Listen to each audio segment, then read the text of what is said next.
Welcome back to Reddit Story Time. Today we have 4 incredible stories. Let's dive right in. Story number 1. Am I the asshole for secretly speaking my GF's parents' language for 3 years because they never asked? Our first story comes from a guy who speaks Russian. Now, that might not sound dramatic, but stick with me because this one has a twist that left his girlfriend's entire family speechless. Here's the setup.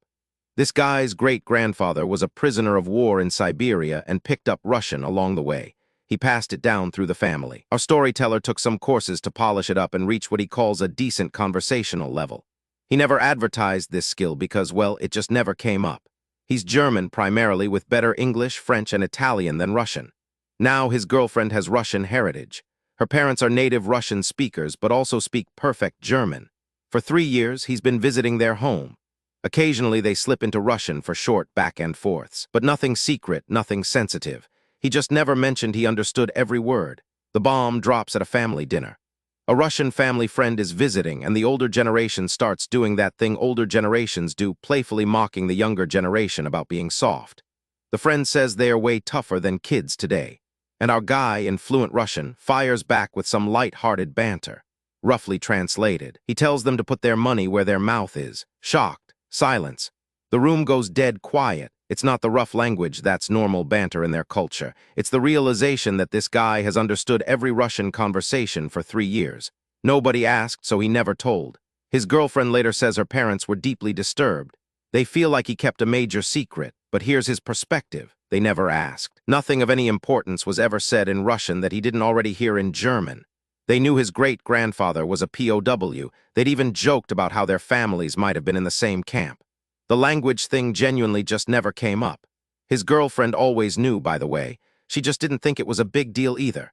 The parents are treating this like a betrayal. The girlfriend thinks the drama is pointless. And honestly, I'm with the girlfriend on this one. He didn't eavesdrop on secrets. He didn't use the knowledge against them. He just happened to speak a language nobody bothered to ask about. And the verdict, not the asshole nobody asked, nobody got hurt, and the only secret was one they never thought to look for. Story number 2, am I the asshole for reporting my coworker who stole my credit while she was going through a divorce? Story number 2, this is a workplace drama that's going to make your blood boil and then maybe make you think twice. A 28-year-old marketing professional has been working closely with a senior coworker, let's call her Kay, for 2 years. And for 2 years, a pattern has been quietly destroying her career. In March, our storyteller built an entire strategy deck for a major client pitch. We're talking nights and weekends, real sweat equity. She sent it to Kay to review before their director saw it. Kay then presented it in the client meeting, solo, never mentioned the storyteller's name once. The director loved it. Kay got all the credit. She got name-dropped in the follow-up email to leadership. Our storyteller was erased from her own work. She gave Kay the benefit of the doubt the first time. Maybe she forgot. Maybe she got nervous. People freeze up in meetings, but then it happened again in May. Different project, same pattern. Our storyteller does the actual work. Kay presents it alone. The storyteller gets cut out of the email thread like she was never involved. So she did what any smart professional would do. She documented everything. Original files with timestamps, email drafts, Slack messages where Kay asks her to finalize the deck. She compiled it all and sent it privately to her director, laying out the pattern. And here's where it gets complicated. The timing turned out to matter enormously because leadership was already investigating Kay for other performance issues. This complaint became part of a bigger review, and Kay got put on a performance improvement plan. Then our storyteller found out from a mutual friend that Kay is going through a brutal divorce right now. Now half the team is cold toward her. Someone posted on Slack about knowing who really has your back at this company, clearly aimed at her. People are saying she kicked Kay while she was down, but here's the thing, she tried being subtle for months, it changed nothing. Kay was actively stealing her work and her career advancement. And Kay's personal life, however difficult, doesn't entitle her to take credit for someone else's labor. The divorce doesn't make the theft okay. Our storyteller's argument is simple, she's not responsible for the coincidence of her legitimate complaint colliding with Kay's personal crisis. She protected her work and her career. That's not kicking someone while they're down, that's refusing to be a doormat. And the verdict, not the asshole, you documented a pattern of theft and reported it. Her divorce doesn't give her a free pass to steal your career. Story number 3. Am I the asshole for banning my sister from my wedding after she refused to get ready? Story number 3. This one is heavy. It's a wedding story, but it's really about years of frustration boiling over on the worst possible day. A 29-year-old bride uninvited her 21-year-old sister from her own wedding the morning of the ceremony. To understand this, you need the backstory.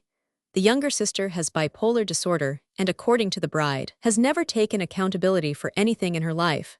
She's messy, she doesn't clean up after herself, she barely showers, and she's chronically late. She waits until the absolute last minute to get ready when they need to leave, and even then she smells because she doesn't clean herself properly. The family has told her over and over to take care of herself. She just doesn't.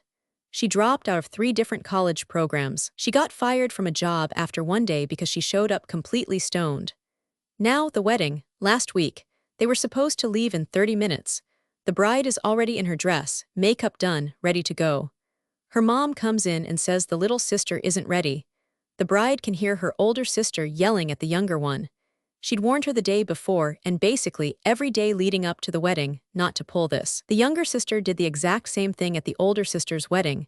She was still sleeping. She'd spent the night playing video games. The bride told her to get up, they were leaving. Eyes still closed, still in bed, she mumbled that she was getting ready. But the bride knows her. This wasn't happening. The bride lost it. She told her sister she was selfish, that she was sick of her pulling this garbage, even on her wedding day, that she'd already been stressed and exhausted, and if her sister didn't want to come, she should just stay home. She even said she didn't particularly want her there anyway, but felt obligated because they share blood. The sister told her to calm down, that she was getting ready, eyes still closed. So the bride told her not to come. She'd tell everyone she got sick. The mom and older sister tried to argue, but the bride pulled out the heavy artillery. She paid for this wedding. And if her mom wanted to side with the sister and skip the wedding, that was her choice, but she shouldn't expect financial help going forward. The bride has been supporting her mom, who's on disability. The younger sister didn't come. She slept through the entire wedding. The mom kept calling her during the ceremony, and she'd answer, completely groggy. Afterward, the bride texted her demanding no further contact. The sister tried to apologize, saying she'd been deeply depressed and even having suicidal thoughts. The bride blocked her. This is a tough one.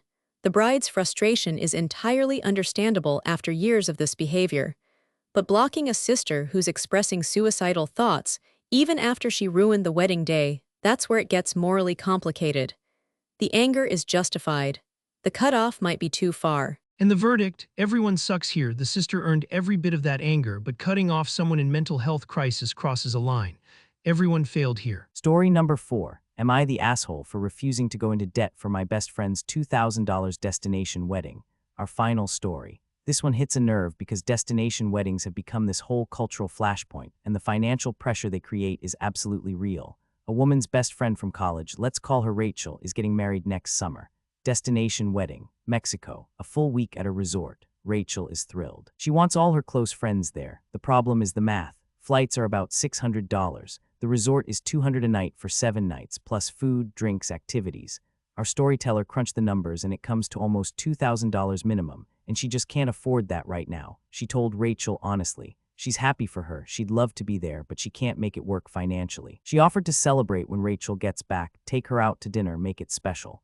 Rachel was devastated. She said this is her best friend, she can't imagine getting married without her there. But here's the thing about $2,000. Our storyteller has rent, she has bills, she has student loans, she's not rich. She can't just drop $2,000 on a vacation she didn't choose, in a location she didn't pick, on someone else's timeline. Rachel's response was that she has almost a year to save. But even if she saves that money, it could go toward literally anything else, emergency savings, paying down debt, actual needs. Then came the guilt trip. Rachel said she's prioritizing money over friendship. A mutual friend told her to just put it on a credit card and figure it out later because it's a once-in-a-lifetime thing. Rachel suggested staying at a cheaper hotel off the resort, which would mean missing all the activities and still paying for flights and food. Now Rachel is barely responding to texts. The friendship is cracking under the weight of a wedding that one person can't afford. This one is frustratingly common in the age of destination weddings. The expectation that you'll go into debt, actual credit card debt, to attend someone else's chosen venue is wild. The storyteller isn't saying she doesn't care about the friendship. She's saying she literally cannot afford it without financial harm. That's not prioritizing money over friendship. That's being a responsible adult. Real friendship doesn't require you to sabotage your financial stability for a party. If Rachel truly wanted her best friend there, maybe a destination wedding at a $2,000 per guest resort wasn't the best plan. The person choosing the expensive venue is the one prioritizing their vision over their guests' participation. And the verdict, not the asshole nobody owes you $2,000 in credit card debt for their wedding venue choice. That's all for today. If you enjoyed these stories, hit that subscribe button and ring the bell for more. See you next time.